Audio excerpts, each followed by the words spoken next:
Welcome. This is Radio Pras.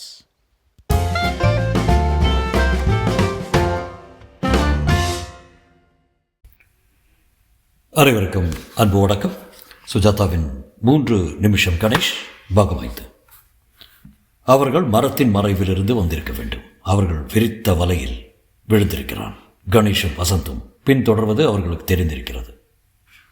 Ganesh அழுத்தப்பட்ட தலையை விடுவித்துக் கொள்ள பிரயத்தனப்படவில்லை. அதிகமாகவே அழுத்தி கொண்டிருந்தார்கள். 2-3 ஆட்கள் இருக்கிறார்கள் போலும். கன்னத்தில் ஒருத்தன் கணேஷின் முகத்தை முன் சீட்டில் பதிய அழுத்தி கொண்டிருக்க, ஒரு முழங்கால் அவன் முதுகில் ஏறிக்கொள்ள, ஒரு கை அவன் கையை பின்புறம் எல் வடிவத்தில் திருப்பி சித்திரவதை செய்ய ஒரு குரல் கேட்டது. எங்களை ஃபாலோ செய்யலாம் என்ன ஆகும்? கேள்வி யாரை பார்த்து கேட்கப்பட்டது என்பது விளங்கவில்லை. வசந்த் என்ன செய்து கொண்டிருக்கிறான்? ஏன் இத்தனை நேரம் எத்தனை பேர் இருக்கிறார்கள்? ஒன்றுமே தெரியவில்லை. தெரிந்ததெல்லாம் முகத்துக்கு வெகு அருகே ரெக்ஸின் தான். டேஷ்போர்டு தூரத்தில் காரின் விர் கேட்டது. வசந்த் வருகிறான். அதுவரை தாக்குப்பிடிக்க வேண்டும். மூச்சு திணறியது. கண்களை உருட்டி பார்த்தான். ஸ்பீடாமீட்டர் தெரிந்தது. சுமார் 1000 கிலோமீட்டர் தான் ஓடி இருக்கிறது. புது வண்டி போலும். என்ன அபத்தம், உயிர் போகிறது. புது வண்டியாவது. எங்கே வசந்த்? கிளிக் என்ற சப்தம் கேட்க, அதே நேரத்தில் கணேஷை அவர்கள் புரட்டினார்கள். இப்போது வண்டியில் அவனை 3 முகங்கள் பார்த்தன. அந்த கிளிக் ஒரு சுவிட்ச் பிளேடு சட்டென்று திறந்து கொண்ட சப்தம். அதன் பளபளப்பான முனை கணேஷின் கன்னத்துக்கு வெகு அருகே இருக்க, சொல்ல கணேஷ் என்றான் அவர்கள் ஒருவன். காற்றுக்கு ஏங்கினான். மாறை அடைத்தது.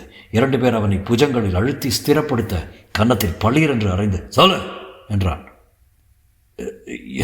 என்ன என்றான் மிகுந்த சிரமத்துடன். என்ன சொன்னான்னு சொல்ல. அவன் என்ன சொன்னான்?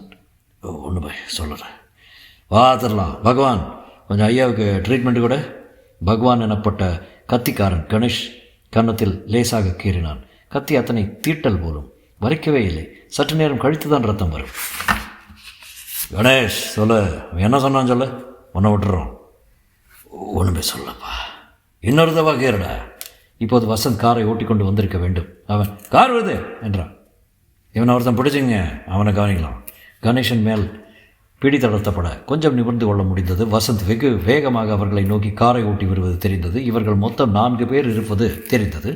மரத்தின் இலைகளின் ஊடே சூரிய ஆரஞ்சு தெரிந்தது. ஒருவன் மட்டும் கணேஷை பிடித்து கொண்டிருக்க, மற்ற 3 வசந்தை வரவேற்க ஓடினார்கள். வசந்த் காரை விட்டு இறங்காமல் அவர்கள் மேல் ஓட்ட விரும்புவன் போல அசுர வேகத்தில் வந்தான். அவர்கள் சிதறி ஓட சட்டென்று திரும்பி மறுபடி வேகம் பிடித்து கண்ணாபின்னா என்று ஓட்டிக்கொண்டு அவர்களை காரால் துரத்தினான். அவர்கள் ஒருவன் சட்டென்று காரின் பின்பக்கத்தில் தொற்றிக்கொண்டு வசந்தை வலிமை இல்லாமல் குத்தினான். சற்று தூரம் கார் வெளியே தொங்கும் அனாவசிய பிராணியுடன் சென்று மறுபடி திரும்பி வர இவர்கள் ஒதுங்கிக் கொள்ள இடம் தேட ஓடி பிடித்து விளையாடுவது போலதான் இருந்தது. கணேஷ் அதே சமயத்தில் தன்னை பிடித்து கொண்டிருப்பவனிடமிருந்து விடுதலை வாங்க முயற்சித்து அவன் இடுப்பில் வலுவாக உதைத்துவிட, அவன் சற்று பிடியை தளர்த்த பிடுங்கிக் கொண்டு திரும்ப வரும் காரில் தொற்றிக்கொள்ளும் உத்தேசத்துடன் ஓட, வசந்த் பஸ் வந்துருங்க என்று காரை நிறுத்த திருப்பி முற்பட, அதிர்ஷ்ட குறைவால் மணற்பாங்கான பிரதேசத்தில் மாட்டிக்கொண்டு விற்றென்று உருமினாலும் ஓடமாட்டாமல் காரின் சக்கரங்கள் மட்டும் சுழல அவர்கள் 4 காரை நோக்கி செல்ல, என்ன பாஸ் அடிப்பாங்களா? துப்பாக்கி ஏதாவது வச்சுருக்காங்களா? முன் சீட்டில் பாய்ந்து வசந்த் வெளியே இழுக்கப்பட்டான்.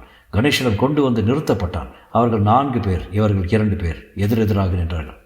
பாஸ், நம்ம துப்பாக்கி எடுத்து சுற்றலாம், செல்ஃப் டிஃபென்ஸு. அவர்கள் தங்களுக்குள் ஏதோ கலந்து பேசிக்கொள்ள, என்ன பாஸ் கன்னத்தில் ரத்தம்? தேவடைய பசங்களா? ஒரு ஆள் 4 ஆள் மடக்கிறது என்ன வீரம்? வாங்கடா, தண்ட சொத்து அடியுங்களா? என்ன பண்ணுற? அந்த கார் எங்களுது இல்லை. 4 பேரும் நிதானமாக வசந்தின் கார் அருகே சென்று ஒரு பக்கம் வரிசையாக நின்று அதை பிடித்து தூக்கி ஒரு உருட்டினார்கள். சட்டென்று கார் கவிழ்ந்து கொண்டு திருப்பி போட்ட ஆமை போல ஆடியது. 4 அந்த ஹிந்துஸ்தான் ட்ரெக்கர் வண்டிக்குள் பாய்ந்து, அடுத்ததபா எங்கிட்ட வந்தீங்க உயிர் இருக்காது சொல்லிவிட்டு சீறிக்கொண்டு புறப்பட்டு சென்றார். அடப்பாவை, கவுத்திட்டு போகிறானே பாஸ், உங்கள் கன்னத்தில் ரத்தம். கணேஷ் கன்னத்தில் கைக்குட்டை வைத்து அழுத்தி கொண்டு கவிழ்ந்த காரின் அருகில் சென்றான். ஒரு பக்கம் கதவு நசுங்கி கண்ணாடி உடைந்திருந்தது. சரிதான், தேடி விடுவாங்க டிங்கர் சார்ஜ். பாஸ் என்ன சொன்னா? உங்களை அப்படியே வண்டிக்குள்ளே வச்சு திணிச்சாங்களே. அவ என்ன சொன்னான்னு கேட்டான். என்ன சொன்னான்னு கேட்டான். சொல்லிட்டீங்களா? இல்லை, அதுக்குள்ளே நல்ல வேலை நீ வந்து டைவர்ட் பண்ணிட்ட. என்ன செய்கிறது பாஸ்? ரத்தம் இன்னும் நிற்கலை, ஆழமாகவே கீறிக்கிறாங்க. வசந்த் காரை தொட்டு பார்த்தான். ஆடியது. 4 ஆளாவது வேணும் நிமித்தி வைக்க. பாஸ் நீங்கள் எங்கே இருங்க, நான் அந்த செருப் ஃபேக்ட்ரிக்கு போய் ரெண்டல் கம்பெனிக்கு டெலிஃபோன் பண்ணிட்டு வரேன், 5000 ரூபா பச்சா வச்சுருவான், விட்டுறலாம். பெரிய கை போல் இருக்குது, கிட்ட வந்தால் கத்தியால் வெட்டுறானே, நமக்கு யாருன்னு தெரியாது, என்னன்னு தெரியாது. இல்லை வசந்த், நான் இதை விட மாட்டேன். முதல்ல உங்களுக்கு முதல் உதவி தேவை, அதுக்கப்புறம் கேஸை கவனிக்கலாண்ணே. ஆட்டோமொபைல் அசோசியேஷன்லேருந்து பிரேக் டவுன் வண்டி வந்தது. என்ன சார், ஆக்சிடெண்ட் ஆகிடுச்சா?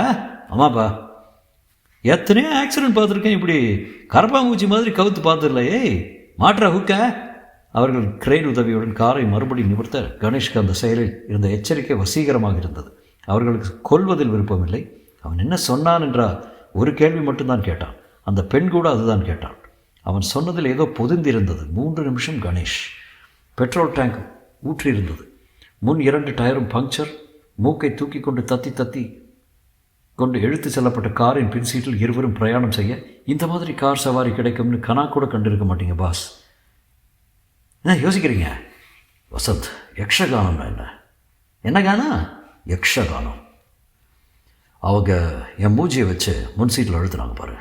அப்போ டேஷ்போர்டில் ஒரு புஸ்தகத்தை பார்த்தேன். யக்ஷகானம்னு டைட்டில் இருந்தது இங்கிலீஷில். உங்களை கீரிச்சே கத்தி, அது என்ன பிராண்டு, அதை கூட கவனிச்சிங்களா? இப்போ நமக்கு 2 க்ளூ கிடச்சிருக்கு. 3 நிமிஷம் கணேஷ், யக்ஷகானம். ஐயோ, உங்களை வச்சுக்கிட்டு நமக்கு வேண்டியதெல்லாம் இந்த 2ஐயும் ஒன்று சேர்க்கறது, ஏதாவது ஒன்று. உங்களுக்கு வேண்டியது டெட்டனஸ் இன்ஜெக்ஷன் பாஸ். இந்த தீரச்செயலை நம்ம கணக்கில் நிச்சயம் 5000 ரூபா வேட்டு வைக்க போகிறது. 4 சக்கரத்தில் காரை எடுத்துகிட்டு போய் 2 சக்கரத்தில் திருப்பி கொடுத்தா ஓனர் கொஞ்சம் தகராறு பண்ணுவான். யக்ஷகானம். வசந்த் தலையில் அடித்துக்கொண்டு, முதல்ல ஒரு பிராண்டி அடிங்க, தானே யக்ஷகானம் கேட்கும். கன்னத்தில் 3 இன்ச் பிளாஸ்டரியுடன் கணேஷ் அரை ஜன்னலுக்கு வெளியே ஜொலிக்கும் பெங்களூர் இரவை பார்த்தான். வசந்த் பிராந்தி குட்டி குடித்து கொண்டிருந்தான். உங்களுக்கு லேசாக ஜுரமாக இருக்க, 2 பேருக்கு பிராந்தி அடித்தா தான் எனக்கு. கணேஷ் கழுத்தை தொட்டு கொண்டான். ஃபீவரிஷாக தான் இருக்கு வசந்த். காலையில் சரியாக போனதும் யக்ஷகானங்கிறத ஒரு முறை, இன்னொரு தடவை இந்த யக்ஷன் எடுத்தீங்க, ராத்திரி மெயில் பிடிச்சி மெட்ராஸ் போயிடுறேன். ஆல்ரைட், ஏதோ குற்றம் நடந்திருக்கு, யாரோ ஒருத்தன் வந்தான், உங்கள் மார் மேலே சாஞ்சான், காணாமல் போயிட்டான். அப்புறம் காலையில் ஜிலுன்னு ஒரு குட்டி வருது, நுனி நாக்கில் இங்கிலீஷ் பேசிட்டு காணாமல் போயிடுது. அப்புறம் யக்ஷகானம். எல்லாம் படிக்கிறதுக்கு நல்லா தான் இருக்குது. ஆக்சுவலாக இதில் மாட்டிக்கிட்டு குருடங்க மாதிரி எதுக்குன்னு தெரியாமல் தேடுறதுல என்ன லாபம்? காருக்கு டேமேஜ் எத்தனைன்னு ஃபோன் பண்ணி சொல்கிறதா சொல்லியிருக்காரு Sharif Bhai. Something sinister is happening. இந்த சினிஸ்டருக்கெல்லாம் மினிஸ்டர் இருக்காங்க, போலீஸ்காரங்க இருக்காங்க, பேசாமல் படுத்துங்க. இல்லை வரீங்களா, உமர்காயம் போகலாமே.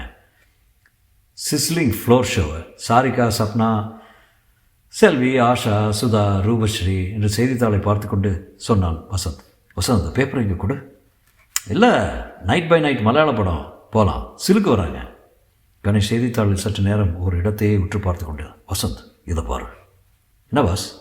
மிஸ்ஸிங் ஃப்ரம் 12/6/82, ஜூன் 12ஆம் தேதியிலிருந்து காணவில்லை. பெயர் மகேஷ். 5 அடி 3 அங்குலம், பச்சை நிற ஸ்ட்ரைப் சட்டையும் சாயம் போன ஜீன்ஸையும் அணிந்திருப்பார்.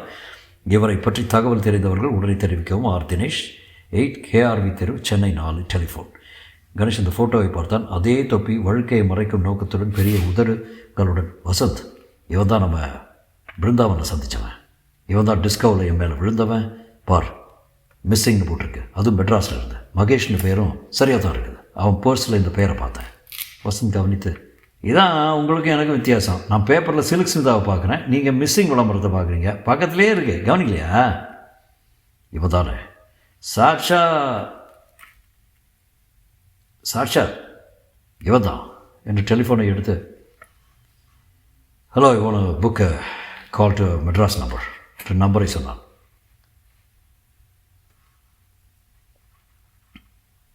கேஸ் ரொம்ப சுவாரஸ்யமாக போதில்லை, எல்லாமே தெரிஞ்சிருச்சுன்னா அதை கண்டுபிடிக்கிறது த்ரில் இல்லை. இந்த கேஸ் ஒரு ஸ்ட்ரிப்டீஸ் மாதிரி இருக்குது பாஸ். முதல்ல எல்லாம் போத்திட்டு வருவா, அப்புறம் கை உரையை அவுத்து கொடுப்பா, அப்புறம் மேலங்கிய. இப்போ எது வரைக்கும் வந்திருக்குங்கிறீங்க? இன்னும் பொண்ணே உள்ள வரல. இப்போ தான் பேண்டு வாசிக்க ஆரம்பிச்சிருக்காங்க. அட, எப்போ கேப்ரே போனீங்க? எல்லாம் நீ சொல்லித்தான் ஞானம். கேஸ் நல்லபடியாக முடிஞ்சால் தானே கேப்ரே வரீங்களா? பார்க்கலாம். டெலிஃபோன் உறுத்த அதை எடுத்து, ஹலோ, தினேஷ் இருக்காங்களா? கணேஷ்னு சொல்லுங்கள். டெலிஃபோனை வாங்கி, மிஸ்டர் தினேஷ் வணக்கம், என் பேர் கணேஷ். உங்கள் விளம்பரத்தை இன்றைக்கி எக்ஸ்பிரஸில் பார்த்தேன். மகேஷ்ங்கிறது 200 மைல் ஆழத்தில் குரல் கேட்டது. என் தம்பி சார், கொஞ்ச நாளாகவே காணோம் சார். உங்களுக்கு ஏதாவது தகவல் தெரியுமா? ஆமாம், அவரை நான் பிருந்தாவன் எக்ஸ்பிரஸில் நேற்றுக்கு பார்த்தேன். அப்படியா? என்ன சொன்னா? எங்கே இருக்கான்? எங்ககிட்ட ஒன்றும் சொல்லலை. அவர் அதுக்கப்புறம் இன்னொரு முறை சந்தித்தோம். அவர் யார், என்ன தொழில் இருக்கார், கொஞ்சம் விவரம் தெரிஞ்சால் அவருக்கு என்ன ஆச்சுன்னு மேற்கொண்டு தகவல்கள் சொல்ல முடியும். அவனுக்கு ஏதாவது ஆயிடுச்சா சார்? சரியாக சொல்ல முடியல. அவரை பற்றி இன்னும் தெரிஞ்சுக்க விரும்புகிறோம். நான் ஒரு லாயர். நீங்கள் பெங்களூரில் தான் இருக்கீங்களா? ஆமாம், இன்னும் 4 நாளைக்காவது. அப்போ ராத்திரி பஸ்ஸை பிடிச்சி அங்கே வந்துடவா? அது கூட சரிதான். அசோகா ஹோட்டலில் ரூம் நம்பர் 419 இருக்கும்.